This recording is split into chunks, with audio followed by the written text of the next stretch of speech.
Okey, kalau korang boleh tengok dekat tangan aku yang aku tunjuk ni, dia tulis Pocket 3 kan. Kepada pengguna Pocket 3 mesti korang tahu Pocket 3 ni dia punya gimbal atas ni memang sangat-sangat sensitif dan sangat-sangat lembut. Aku boleh pusing macam ni je. Nampak ni? Aku boleh pusingkan dia So maknanya dia memang sangat lembut, dan kalau macam contoh korang nak travel ke apa, korang akan letak dalam beg.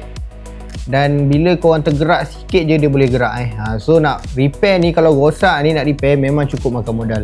So cara dia untuk korang protect dia adalah gunalah casing yang macam aku punya ni. Okay, so casing ni tinggal letak macam ni, kemudian clipkan saja macam ni.